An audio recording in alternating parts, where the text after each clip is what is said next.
جسے دنیا حسین احمد مدنی کے نام سے یاد کرتی ہے، وہ جانباز سپاہی جو 18 سال تک گنبد خضرا کی چھاؤں میں بیٹھ کر قرآن کا درس دیا ہو، وہ حسین احمد مدنی جس نے 165 خلفاء کو پیدا کیا ہو، وہ حسین احمد مدنی جس کے 40,000 علماء شاگرد ہیں۔ میرے دوستو، 1950-1921 کا مسئلہ ہے کہ آپ نے ایک فتویٰ دیا۔ فتویٰ کیا تھا کہ انگریزوں کی فوج کے اندر بھرتی ہونا حرام ہے، حرام ہے، حرام ہے۔ میرے دوستو، اور ایک بہت بڑا مجمع لگا ہوا ہے، عدالت میں کھڑے ہیں اور انگریز آپ سے پوچھ رہا ہے کہ کیا آپ نے یہ فتویٰ دیا ہے کہ انگریز کی فوج کے اندر بھرتی ہونا حرام ہے؟ تو آپ نے فرمایا فتویٰ نہیں دیا، دیا تھا، دیا ہوں اور دیتا رہوں گا جب تک میرے جسم کے اندر جان رہے گی۔ مسلمانوں کو جانباز سپاہی، اور ایک وقت آیا کہ گولی کا حکم ہو چکا ہے کہ جہاں بھی حسین احمد مدنی ملے انہیں گولیوں سے بھون دیا جائے۔ ارے دوستو، پاکستان کے اندر خلافت کانفرنس ہے، 9 لاکھ کا مجمع ہے، انگریزوں کی چاروں طرف سے توپیں اور گولیاں لگی ہوئی ہیں۔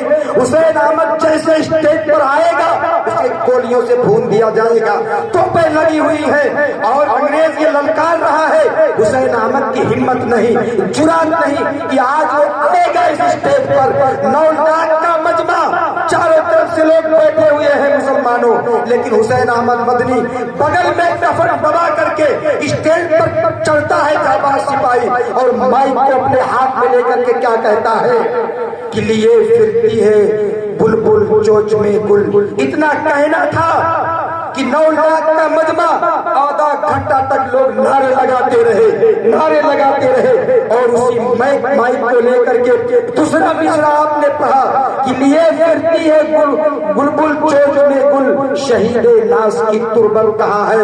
پھر انگریزوں کی طرف مخاطب کہتے ہیں، انگریزوں کی توپوں کی طرف دیکھ کر کے انگلی اٹھا کے کہتے ہیں کھلونا سمجھ کر نہ برباد کرنا، کھلونا سمجھ کر نہ برباد کرنا، ہم بھی کسی کے بنائے ہوئے ہیں۔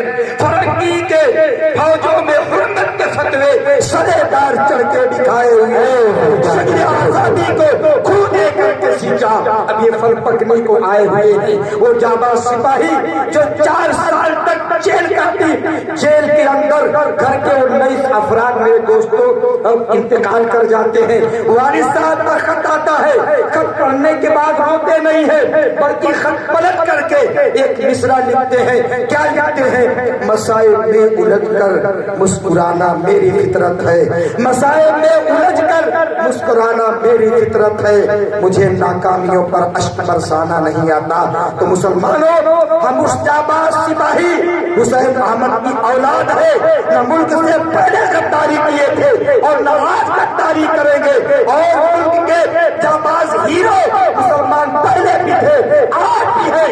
جب اس ملک کو ضرورت پڑے گی، سب سے زیادہ گردن کٹے گی تو مسلمانوں کی کٹے گی۔ جب ضرورت پڑے گی سب سے زیادہ چندہ اگر کوئی دے گا تو مسلمان دے گا۔ میں اسے میرے دوستوں فخر کے ساتھ کہا کرتا ہوں، میرے چھوٹے بچے نے کتنے اچھے والہانہ انداز میں آپ سے مخاطب ہو کر کے میرے دوستوں گفتگو کی ہے۔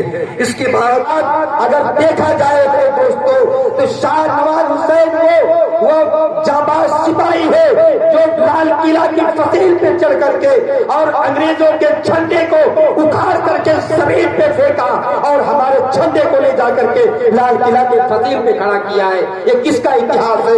یہ مسلمانوں کا اتہاس ہے۔ مسلمانوں جو آج جو جھنڈے کا جو رنگ ہے جسے اپنی آنکھوں سے دیکھ رہے ہیں میرے دوستوں، اس کو کس نے چوائس کیا، کس نے اسے بنایا؟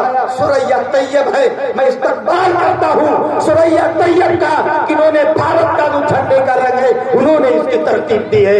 میرے دوستوں میں استقبال پیش کرتا ہوں۔ یہی نہیں بلکہ اگر آپ دیکھو گے سرفروشی کی تمنا اب ہمارے دل میں ہے، دیکھنا ہے زور کتنا بازوئے قاتل میں۔ 1921 کے اندر عظیم اللہ